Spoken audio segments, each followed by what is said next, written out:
우리 주변을 둘러보면 돈을 손에 넣기 위해서 안달하는 사람, 쾌락을 찾아서 밤낮 없이 헐떡이는 사람들, 명예와 권력을 손에 넣기 위해서 혈안이 된 사람들을 많이 볼 수 있습니다. 모두가 세상 영광에 줄이고 목말라 하는 자들이라고 할 수 있겠죠. 그러나 그들 중에 자기가 원하는 모든 것을 손에 넣은 사람은 아무도 없고요. 서로 조금 손에 넣었다 할지라도 그것으로 인해서 만족하고 기뻐하고 영원토록 보람을 느끼는 사람은 한 사람도 없습니다.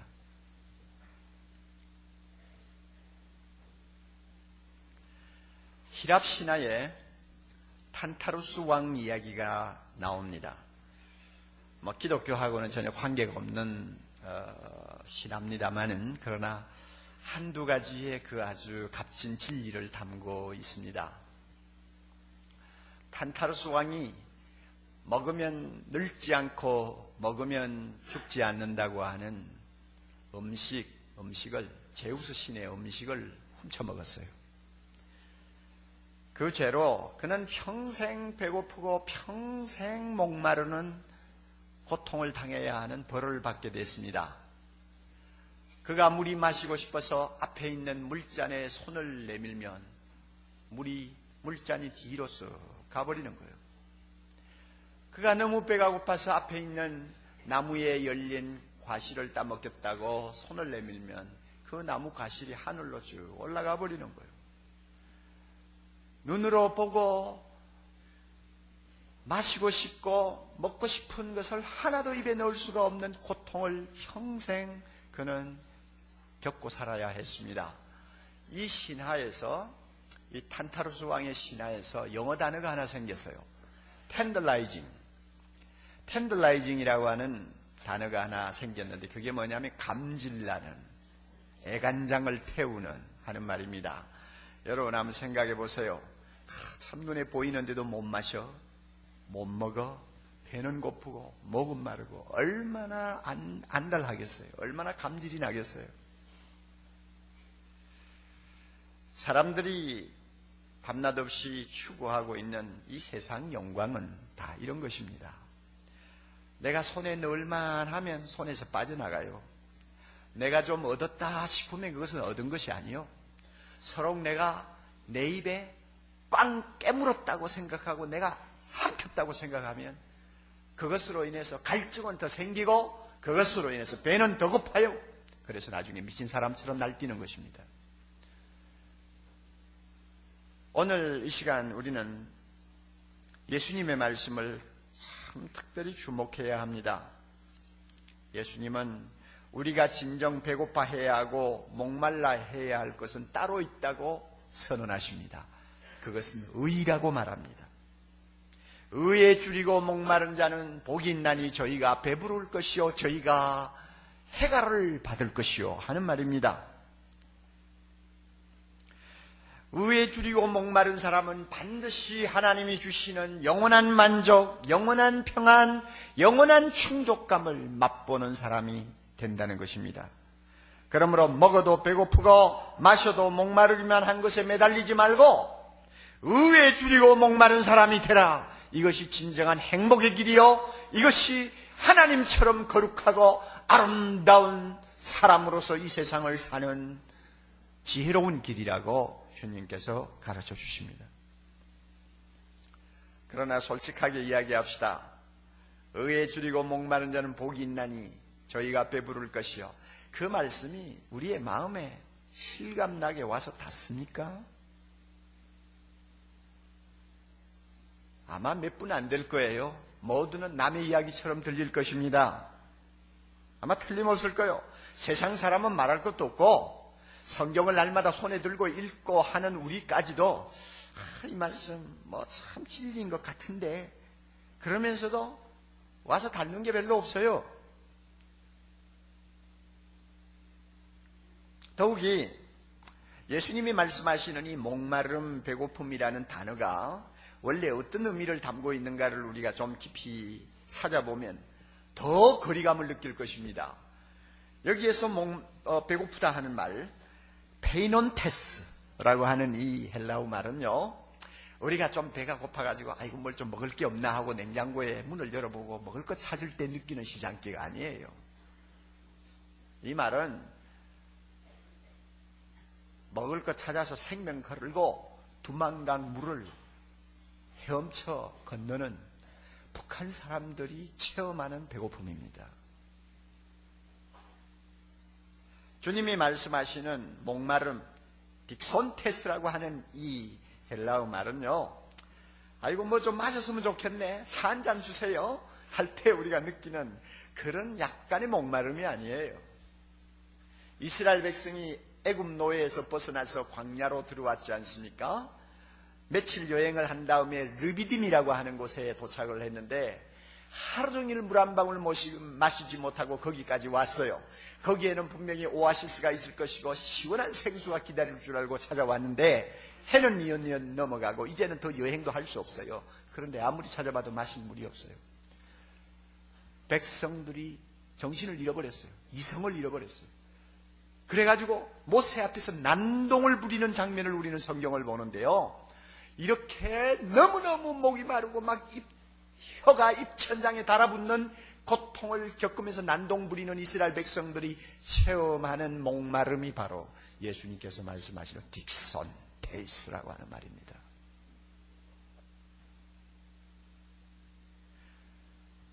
그러므로 주님이 말씀하시는 이 말은 배고파 죽어가는 자가 먹을 것을 찾듯이, 목이 말라 죽어가는 자가 한 방울의 물을 애걸하듯이 의를 구하는 자가 배부름을 얻는다는 것이 이 말씀의 정신입니다.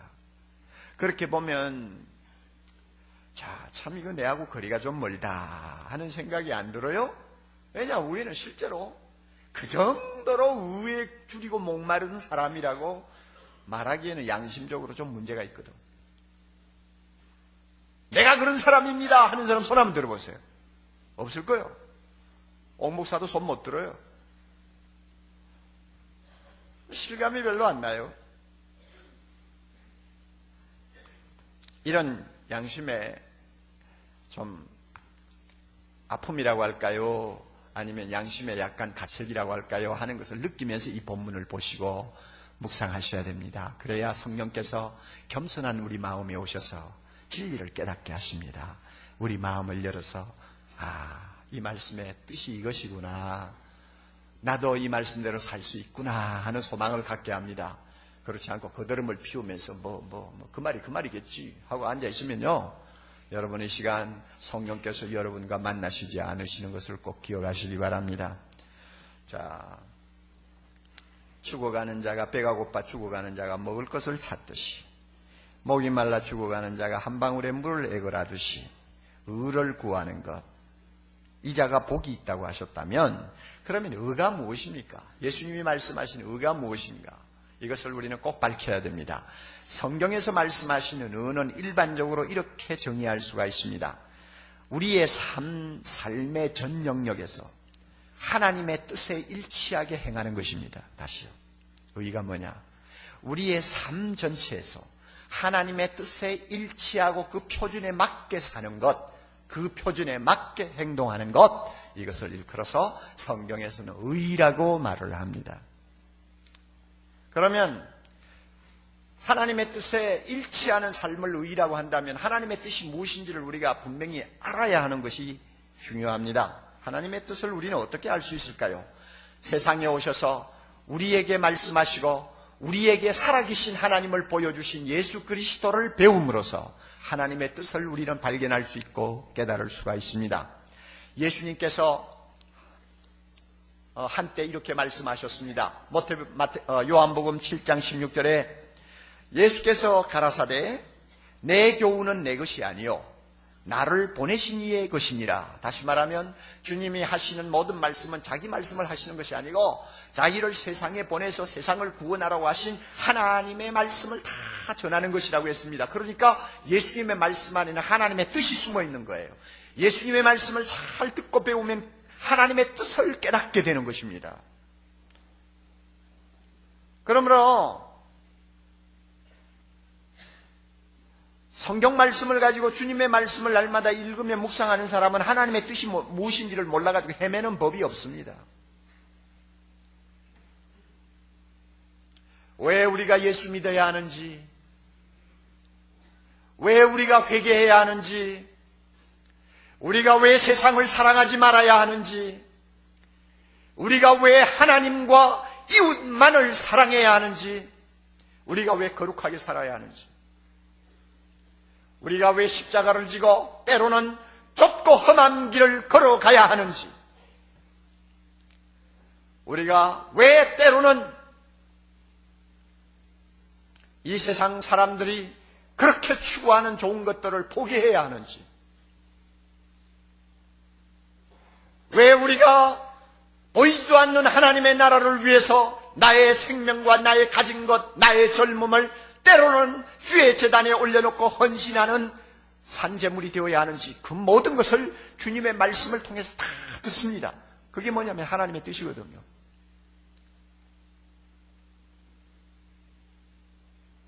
예수 믿으면서 하나님의 뜻이 무엇인지를 몰라가지고 머리를 갸우뚱하는 사람은 아직도 성경 앞에 다가오지 못한 사람이요, 주님의 음성을 듣지 못한 사람입니다. 우린 다 알아요, 하나님의 뜻이 무엇인지. 그리고 성령께서는 때를 따라 하나님의 말씀을 기억나게 하면서 하나님의 뜻이 이것이니라, 너는 이 뜻대로 살아야 돼 하고 항상 우리 마음에 들려주시는 음성이 있는 것 우리는 너무나 잘 알고 있습니다. 아멘. 우리 예수님은 하나님의 의가 무엇이며 하나님의 뜻이 무엇인가를 가르쳐주는 것으로만 끝낸 분이 아닙니다. 그 자신이, 자기 자신이 의에 줄이고 목마른 삶을 실제적으로 모범이 되게 보여주셨습니다. 그러므로 우리가 예수님을 보면 성경 말씀을 통해서 예수님의 걸어다니신 모습을 보고, 그가 말씀하시는 걸 보고, 그가 행하시는 것을 보고, 그의 죽으심을 보고, 그의 부활하심을 보면, 의에 줄이고 목마른 자의 삶은 바로 저런 것이다 하는 결론을 내릴 수가 있습니다. 주님만큼 의에 줄이고 목마른 분이 없었어요. 그가 죽음을 앞두고 뭐라고 하셨어요?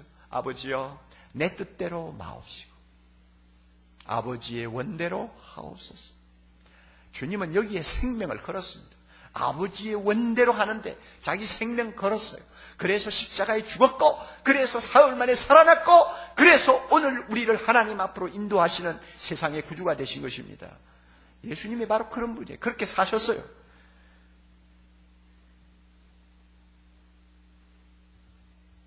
이런 의미에서 의에 줄이고 목마른 자가 된다는 것은 바로 예수님처럼 되고 예수님처럼 사는 사람이 된다는 말과 똑같습니다. 따라서 이 말씀은 애매모호한 말씀이 아니에요. 교회나 들어오면 한번 들을 수 있는 무슨 거룩한 한 구절의 성구가 아니에요.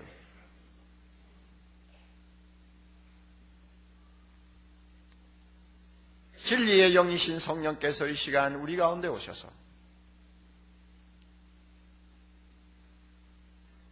우리 모두가 하나님의 뜻에 일치하는 삶을 살아야 되는 거룩한 백성임을 다시 깨닫게 해주시기를 바라고, 뿐만 아니라 이 거룩한 뜻을 추구하려고 하는 사람, 의에 줄이고 목마른 사람이 되기를 간절히 소망하는 열정을 우리 가슴 속에 불러일으켜 주시기를 바랍니다. 그러면 우리가 의에 줄이고 목마른 자가 되기 위해, 예수님처럼 의에 줄이고 목마른 자가 되기 위해서 구체적으로 해야 할 것이 무엇이냐 하는 것을 좀 보아야 합니다. 막연하게 이야기하면 우리 마음에 남아있는 것이 없어요. 실제적으로 내가 어떻게 해야 의에 줄이고 목마른 사람이 될 수 있느냐 하는 데 대한 고찰을 해야 합니다. 4가지를 말씀드리겠는데, 오늘 제가 일부 예배 시간에 이 4가지를 다 가지고 말씀을 드리려고 보니까 안 되겠어요. 너무 시간이 짧아요. 그래서 반을 나누기로 했습니다. 오늘 2가지, 다음 주일 2가지. 왜냐하면 이게 너무 중요한 것이기 때문에 제가 적당히 하고 넘어갈 수가 없어요. 우리가 의에 줄이고 목마른 자의 삶을 살려면 4가지를 꼭 해야 합니다. 첫째로 구원받기를 간절히 사모해야 합니다. 구원받기를 간절히 사모해야 합니다. 물론 이 말은 아직도 예수 믿지 아니하는 형제 자매들을 놓고 하는 말입니다. 사랑의 교회 밖에 있는 모든 믿지 아니하는 사람을 향해서 하는 말씀입니다. 구원받기를 간절히 사모하는 사람은 의에 줄이고 목마른 사람이라고 말할 수가 있습니다. 죗값으로 영원한 사망과 저주를 피할 수 없는 이 세상을 구원하시려고 하는 것은 사랑의 하나님의 절대적인 뜻이요 강렬한 의지입니다. 하나님은 악인이 그 죗값으로 영원히 심판받으시는 것을 절대로 좋아하지 않으십니다. 어떻게 해서라도 그들을 구원하시려고 하는 것이 하나님의 뜻입니다. 이 일을 위하여 사랑의 교회를 이곳에 세우신 것이요, 이 일을 위하여 이 땅에 4만 5만 개의 교회를 세우신 것이요, 이 일을 위하여 전 세계 수백만 개의 교회를 세우시고 오늘도 복음을 증거하도록 하신 것입니다. 그러므로 이 가운데서요, 구원을 받아야 되겠다고 하는 어떤 마음의 갈증이 있어서 나오신 분이 있으면 여러분 감사하시기 바랍니다. 하나님께서 여러분에게 의에 줄이고 목마른 심정을 불어넣어 주셨습니다. 그래서 여러분이 이 자리에 나와 앉아 계시는 거예요. 수천 명이 지금 함께 예배를 드립니다만 이 가운데 계시는 분들 가운데서 적어도 10% 이상은 아직도 예수님을 영접하지 아니한 사람이라고 생각합니다. 아직도 중생받지 못한 분일지도 모릅니다. 겉으로는 예수 믿는 사람 같지만 예수님과 별로 관계가 없는 마음의 문을 닫아놓고 계시는 분인 줄을 모릅니다. 이런 분들은 내가 구원받아야 돼 하는 갈증을 가져야 됩니다. 내가 구원받아야 돼. 사도 바울 앞에 무릎을 꿇고 선생들아 내가 어떻게 하여야 구원을 얻으리이까? 선생들아 내가 어떻게 하면 구원을 받을 수 있느냐? 하고 절규했던 빌립보 감옥의 간수처럼 여러분들은 구원받기를 사모하는 자가 되어야 합니다.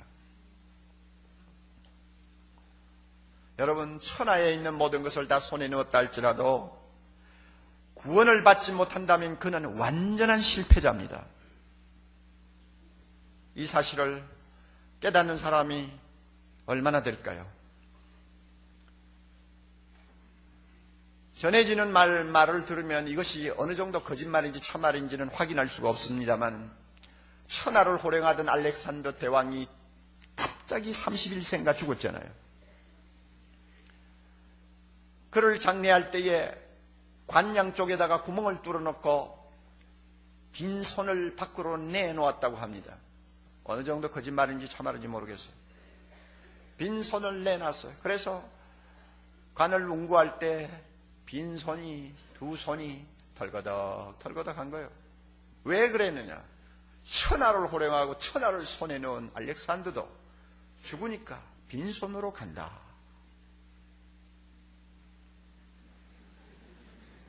이걸 교훈하기 위해서 그랬대요. 모든 것을 다 소유하고 누렸습니까? 그러나 구원을 받지 못했나요? 완전한 실패자입니다. 저는 요즘 텔레비에 가끔 나오시는 정주영 회장의 모습을 자주 유심하게 보면서 제가 참 느끼는 것이 많아요. 20년 전 어느 크리스마스 축하 예배 때 제가 설교자로 초청을 받고 가서 제일 앞자리에 앉았는데 라운드 테이블을 전부 다 앉고 앉았는데 제 옆자리가 정주영 회장의 자리였어요. 그분이 저쪽에 서 계시면서 오지를 않아요. 이리 오십시오. 여기 앉으세요. 그랬는데 그때 그분이 한 말씀이 아직도 제 뇌리에서 사라지지를 않습니다. 저 같은 죄인이 어떻게 목사님 옆에 가서 앉습니까? 제가 그 말을 들으면서 저분이 신앙에 대해서 좀 아는 게 있나 보다. 내면의 영혼의 어떤 구원을 생각하는 구석이 있나 보다. 이런 생각을 했어요. 그러나 20년 동안 지켜보니 그분은 예수 믿는 사람이 아니에요. 아직도 그는 예수 믿지 않고 있어요. 그렇다고 제가 전도할 수 있는 어떤 루트가 열리는 것도 아니에요. 화면에 나오는, 텔레비 화면에 나오는 최근의 그의 모습을 봅니다. 그는 감각도 없어요. 감정도 얼굴에 없어요. 희노애락도 느낄 줄 모를 정도로 노쇠했어요. 판단력이 있는지 없는지도 잘 모르겠어요. 남의 부축을 받지 아니하면 걸음도 제대로 걸을 수가 없어요. 그 막대한 재산, 한국 최고의 재벌이라고 하는 사람, 도대체 지금 남아있는 게 뭐예요? 쌓아놓은 것 가지고 자식들 싸움 붙인 거 외에 뭐 남아있는 거 있어요? 자, 이제 저분에게는 정말 심각한 문제가 하나 남아있습니다. 구원 받았느냐 안 받았느냐.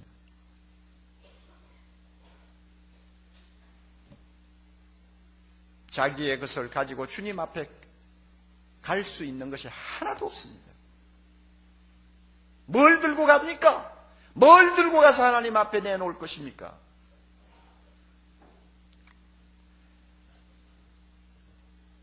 다들 나이가 들어가지고 재산을 좀 가진 사람들이 은근히 이 영혼의 어떤 공포증을 갖고 있어요. 불안을 갖고 있어요. 그래서 이것을 조금 캄프라치하기 위해서 뭔가 자기 재산을 내놓는 사람이 많아요. 미국같이 제도가 잘 돼 있는 나라에서는 특히 그렇습니다. 우리나라는 아직도 요원해요.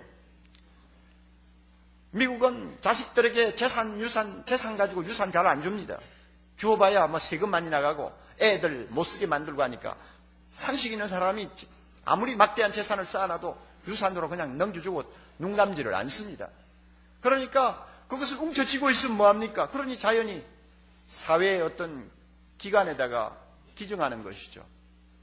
제 아이가 가서 공부하고 있는 노틀댐 유니버시티라고 뭐 그런 데로 괜찮은 학교가 있어요. 아마 미국에서 재정적으로 가장 힘이 있는 학교 중에 하나라고 합니다. 캐톨릭 계통인데요. 최근에 그 학교 출신이 400억 원을 기증을 했어요. 400억 원을. 학교에 400억 원 정도 기증하면 그 대단한 거죠. 왜 기증했느냐? 쌓기는 많이 쌓았는데 이제 죽을 날 앞에 놓고 뭘 할 거냐 생각하니 믿음이 없는 사람이 고작 생각한다는 것이 뭐 복지재단에 아니면 뭐 학교 같은 데 기증하는 것밖에 더 있겠어요? 그러나 기증해놓고도 문제 해결이 되었느냐? 천만에요. 문제 해결이 되지 않아요. 하나님 앞에 가려면은 누구든지 하나님이 인정하는 의가 있어야 됩니다. 의가. 하나님이 인정하는 의. 그 의는 무엇입니까? 로마서 3장 22절에 말씀한 대로 예수 그리스도를 믿음으로 모든 믿는 자에게 미치는 하나님의 의입니다. 다시 말하면 예수 그리스도를 믿음으로 하나님이 인정하는 의를 가지고 나가야 돼요. 그러나 안 믿는데 그 의가 어디 있습니까?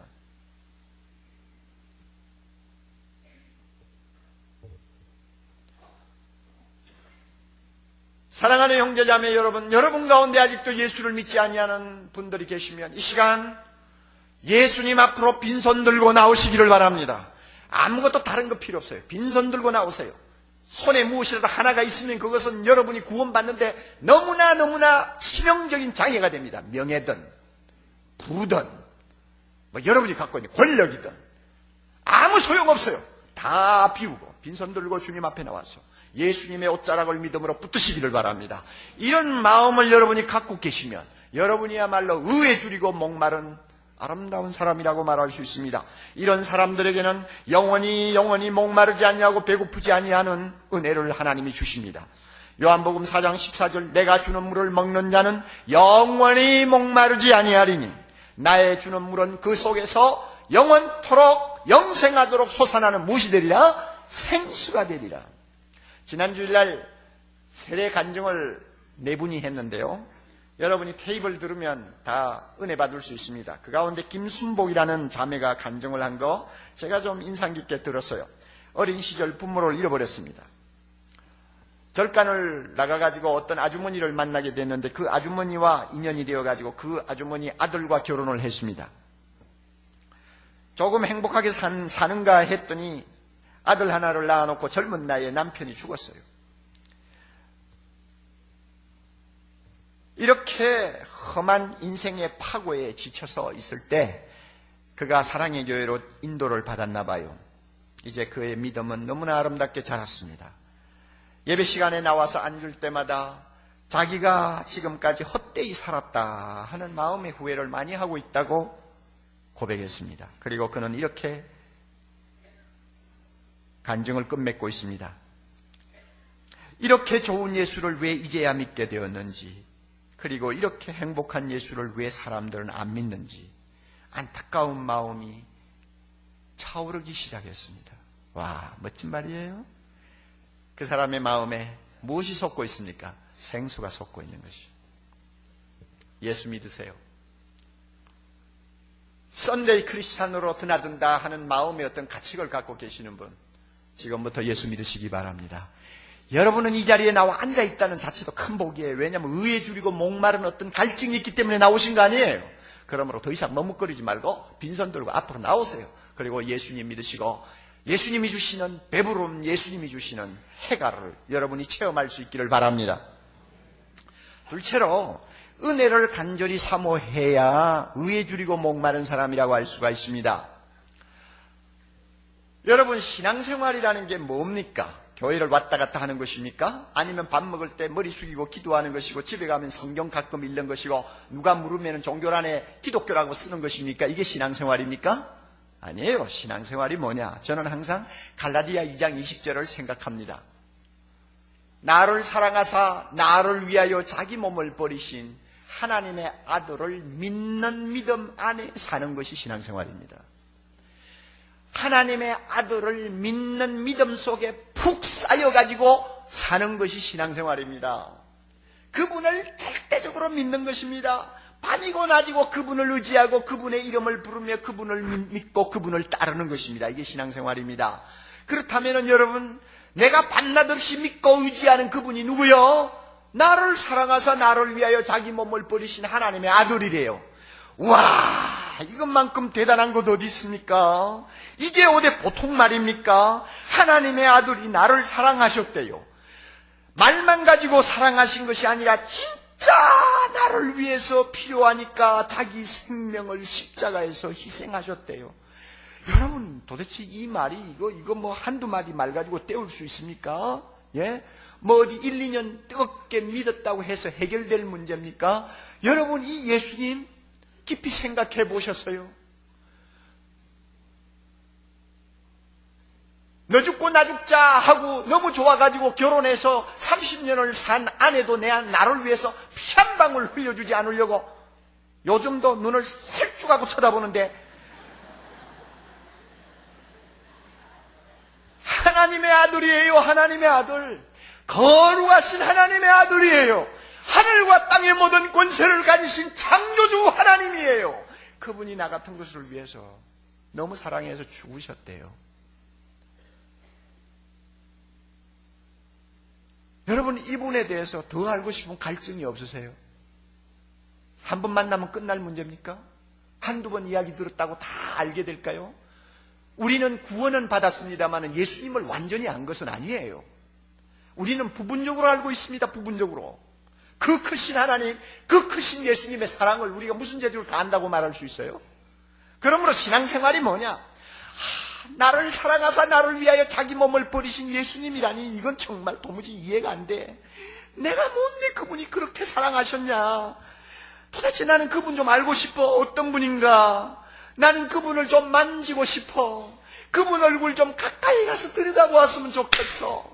나 그분하고 하룻밤이라도 같이 좀 있어봤으면 좋겠어 하는 갈증, 배고픔, 이것을 가지는 것이 신앙생활입니다. 이렇게 주님을 알고 싶어하고 주님을 갈망하고 그 사랑에 대한 비밀을 좀 더 이해하고 싶어서 마음의 갈증과 배고픔을 가지고 주님 앞으로 날마다 나오기를 원하는 사람이 바로 의에 줄이고 목마른 사람이요, 이런 사람을 일컬어서 은혜를 간절히 사모하는 사람이라고 그럽니다.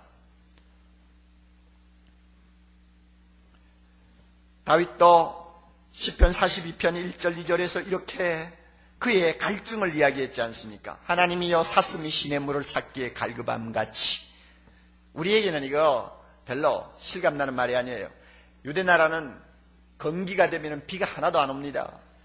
그 건기에 말이죠, 사슴이 목이 말라가지고 물 있는 곳을 찾아다니느라고 막 정신없이 헤매는 것은, 이것은 사생결단한 행동이에요. 그것을 보고 그 사슴의 갈급함을 자기에게 비유하는 것입니다. 하나님이여 사슴이 시냇물을 찾기에 갈급함같이 내 영혼이 주를 찾기에 갈급하니이다. 내 영혼이 하나님 곧 생존하시는 하나님을 갈망하나니 내가 어느 때에 나가서 하나님 앞에 배울꼬. 그 마음에 보세요. 하나님 만나고 싶은 간절함이 있잖아요. 이런 심정을 가지는 것이 은혜를 사모하는 사람의 마음입니다. 이것이 바로 신앙생활입니다. 그래서 어떤 분이 이렇게 은혜를 간절히 사모하는 사람, 우리의 모습을 가지고 즐거운 거지라고 하는 표현을 했더군요. 재미있는 말이라고 생각을 합니다. 진짜 즐거운 거지예요. 거지도 기분 나쁘게 구걸하는 거지가 있고요. 정말로 기분 좋게 구걸하는 거지가 있습니다. 기분 나쁘게 구걸하는 거지는 아직도 거지 경력이 그렇게 오래 안 된 사람이고, 한 30년 거지 경력을 가진 사람은 얻어먹어도 기분 좋게 얻어먹습니다. 왜냐하면 그 사람들은 생각이 단순하거든요. 뭐 그들이 말이죠. 야, 내가 어떻게 하면은 한 20억 좀 축제를 해볼까? 뭐 주식을 사가지고 내가 좀 어떻게 갑자기 한 30억을 좀 만들어볼까? 이런 복잡한 생각 하지 않습니다. 필요가 없으니까. 오늘 저녁에 어떻게 하면은 참 호화로운 호텔에서 아름다운 여인과 함께 하룻밤을 즐겨볼까? 그런 생각 안 해요. 왜냐하면 자기와 관계가 없는 일이니까. 오직 한 가지 소원밖에 없어요. 오늘도 끼니마다 배만 안 고팠으면 좋겠다. 어쩌다가 지나가는 사람 맥주 캔이나 하나 던져주면 이야 정말 좋겠다. 그거 하나 마시고 오늘 저녁에 잠 좀 자겠다. 아주 생각이 소박합니다. 그러니요 이렇게 소박한 거지 생활 한 20년 하면 황제가 되라고 해도 안 돼요. 왜냐 골치 아프니까. 오직 거지가 최고인 거예요. 그래서 신앙생활 잘하는 사람이 거지 근성이 있어요. 생각이 단순해요. 세상에서 잘 살고 뭐 명예를 누리고 뭐 돈 좀 쌓고 뭐 주식에 넣냐 안 넣냐 뭐 아파트 30평을 90평으로 뭐 늘리냐 안 늘리냐 복잡한 생각에 별로 흥미 없어요. 뭐 하나님이 주시면 하는 거죠. 그러나 중심은 단순해요. 나를 사랑하사 나를 위하여 자기 몸을 버리신 예수님 좀 더 알고 싶다. 예. 그분의 사랑을 좀 내가 좀 더 가슴에 풍성히 담았으면 좋겠다. 그분하고 함께 잘 하늘나라에서 1분이라도 좋으니까 손잡고 한번 걸어봤으면 좋겠다. 그런 생각. 생각이 단순해요. 이런 사람을 일컬어서 은혜를 사모한다 그러고 또 의에 줄이고 목마른 사람이라고 합니다. 그래서 이런 간절함을 갖고 있는 분들은 주일이면 누구보다도 부지런히 예배에 참석합니다. 적어도 10분 전에 나옵니다. 왜냐하면 은혜를 사모하기 때문에 그렇습니다.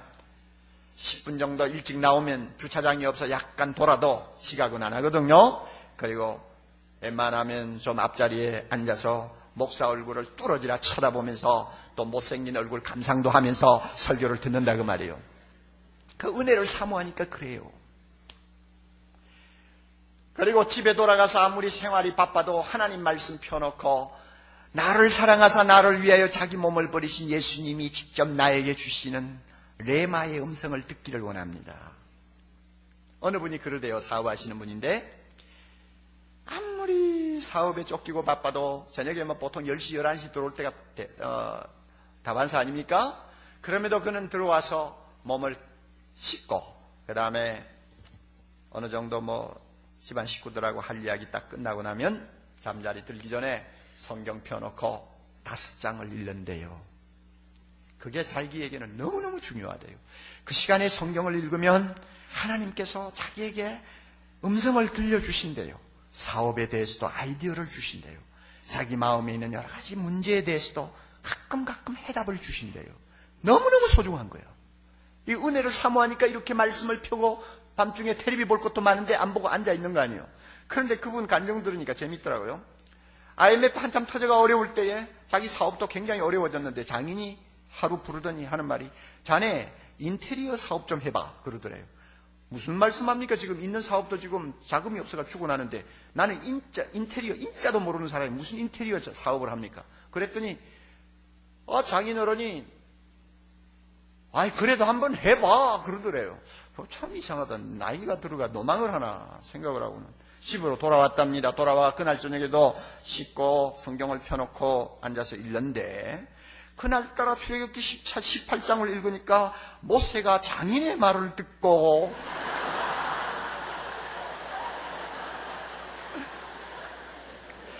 천부장 백부장을 세워서 백성들을 재판했다 하는 내용이 나오는 거야. 이거 참 이상하네.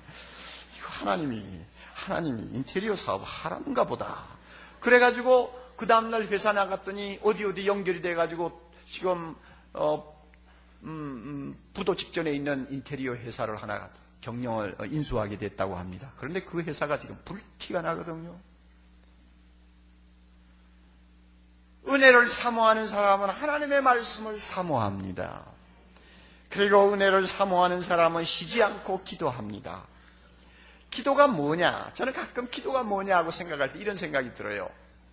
여러분, 인공위성 굉장히 무겁잖아요. 몇 톤짜리입니다. 그 인공위성을 저 대기권 밖으로 밀어 올리려면은 강력한 추진력을 가진 로켓이 필요합니다. 뒤에서 화염을 품으면서 그 인공위성을 밀어 올려야 그것이 대기권으로 껑충 뛰어 올라가서 안정이 되는 거예요. 궤도를 바로 이제 잡고 지구를 돌게 되지요. 기도가 뭐냐? 기도는 우리를 대기권 밖으로 밀어 올리는 추진력이요, 로켓이라고 생각합니다.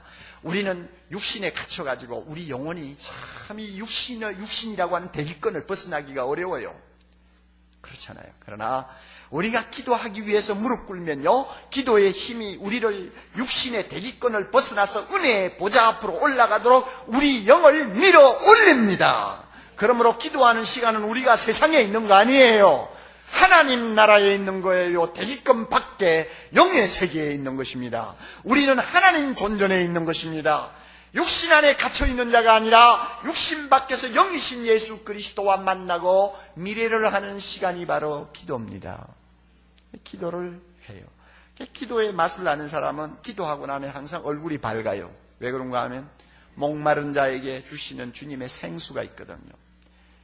기도를 깊이 하고 일어난 사람들은 자기도 모르게 입에서 찬송이 흘러나와요. 왜냐하면 그 굶주린 영혼에 주님이 시시때때로 맛있는 만나를 주시거든요. 그래서요, 배부를 것이요 하시는 주님의 말씀은 현재 분사형인데요, 이것은 수시로 우리에게 생수 주시고 수시로 우리를 배부르게 먹여주신다는 말입니다. 여러분, 맛있는 음식, 좋은 식당 한 번 가서 먹고 나서는 이제 됐어 하고는 평생을 안 가는 사람 있나요? 맛있는 음식 입맛 한번 봤다 하면은 언젠가 또 가죠. 사랑하는 사람하고 만나가지고 참 정말로 행복한 순간을 보낸 사람이 다시는 안 만나 하는 사람이 있어요? 또 만나죠. 그러므로 우리가 은혜를 사모하면서 예수님이 주시는 생수를 마시고 예수님이 주시는 영의 양식을 먹으면 그 다음에 또 더 합니다. 그래서요, 천국의 원리가 좀 냉정한 데가 있어요. 뭐냐 하면은 부익부 빈익빈입니다. 세상에서는 부익부 빈익빈은 악입니다. 그러나 영적 세계에서는 거룩한 법칙입니다. 무슨 말인가 하면요, 의에 줄이고 목마른 심정을 가지고 주님 앞에 계속 기도로 다가가고 말씀으로 다가가고 예배로 다가가는 사람에게는 주님이 자꾸 더 주어요. 그래서 있는 자에게는 더 주고 없는 자에게는 있는 것까지 어떻게 한다고요? 빼앗아 가버려요. 아이고, 나 지금까지 신앙생활 한 40-50년 했는데 이 정도 믿었으면 됐지 그렇게 아웅다웅 하냐? 이러면 벌써 40-50년 믿으면서 받은 은혜 송두리째 다 뺏겨버려요. 나 다 안다. 오늘 의에 줄이고 목마른 자 복이 있다지. 설교가 그렇고 그렇겠지 하고는 딱 앉아서 어디 보자. 얼마나 잘하나 하고 앉았으면 벌써 그 사람은 갈급한 영혼이 아니에요. 은혜를 사모하는 영혼이 아니에요. 그러므로 그 마음에 있다고 생각하고 가지고 있다고 확신했던 것까지 자기도 모르게 다 뺏겨버려요. 그러나 주님, 나는 주님 아직 다 모릅니다. 나는 은혜가 더 필요해요. 남편도 나의 빈 마음을 채우지 못해요. 내가 갖고 있는 재산도 어림도 없어요. 내 마음에 만족 주지 못해요. 나는 다른 사람보다 오를 만큼 다 올랐어요. 그러나 올라놓고 보니까 남아있는 것은 공허감밖에 없어요. 세상 것은 먹으면 먹을수록 마시면 마실수록 갈증만 일으켜요. 주님, 이제 주님이 내 빈 공간 채워주세요. 이 시간도 말씀해 주세요. 이 시간 주님께서 저를 만나주세요. 생수를 주세요. 필요한 은혜가 있습니다. 주세요! 하는 마음을 가지고 나오면 그동안 하나님이 얼마나 주었는지는 모르지만 너 그만큼 있는데 왜 또 달라 하느냐 그 말 절대 안 합니다. 또 주고 또 주고 또 줍니다. 이게 천국의 법칙이요. 그러므로 교회 안에서 보면요, 은혜를 받고 믿음이 좋아지는 사람은 계속 좋아지고 좀 좋은 듯한 사람은 계속 뒷걸음질 쳐요. 사랑하는 형제자매 여러분, 우리 모두가 의에 줄이고 목마른 사람 될 수 있기를 바랍니다. 예수를 믿지 아니하는 분들은 구원을 받기를 갈망하십시오. 형제여, 내가 어찌하면 구원을 얻을 수 있을까? 이 질문을 낮이고 밤이고 던지세요. 그러면 하나님께서 여러분에게 생수 주실 줄을 믿습니다. 이제 예수 믿고 우리가 이렇게 아름답게 신앙생활하며 예배 드리는 사람들이지만 우리는 항상 주님을 더 알기를 사모하는 갈증이 있어야 됩니다. 은혜를 사모해야 됩니다. 말씀 앞에 자주 앉으십시오. 기도하는 사람 되십시오. 예배 시간에 정성을 쏟으십시오. 그리고 정말로 즐거운 거지처럼 하늘로부터 떨어지는 그 놀라운 모든 은혜들을 내가 받아 누리고자 하는 갈증을 가지고 주님을 믿으면 우리 하나님께서 풍성한 축복, 배부름의 축복을 우리 모두에게 남김없이 허락해 주실 줄 믿습니다. 다 같이 기도하십시다. 거룩하신 하나님 아버지, 의에 줄이고 목마른 자는 복이 있나니 저희가 배부를 것이며, 오 하나님, 지금까지 우리의 삶을 보면 배고파서 죽어가는 자가 먹을 것을 찾듯이, 목말라 죽어가는 자가 한 방울의 물을 애걸하듯이 우리 주님 알기를 원하고 주님의 뜻에 일치하는 삶을 살려고 하는 갈증과 열정이 우리에게 너무 부족했던 것을 회개합니다. 용서하여 주시고요. 하나님 아버지, 기도합니다. 이 가운데서 아직도 구원받지 못한 형제자매 있으면 구원받기를 간절히 사모하는 은혜를 주시기를 바라오며, 머리 숙인 귀한 자녀들 지금까지 받은 은혜가 많습니다마는 더욱 즐거운 거지가 되어 은혜의 보좌 앞을 향해서 달려가면서 하나님 의에 줄이고 목마른 사람 다 되어 하나님이 주시는 놀라운 배부름을 가지고 이 세상에서 승리하며 많은 사람에게 하나님 나라의 영광을 보여주는 축복을 주시옵소서. 예수님 이름으로 기도드리옵나이다. 아멘.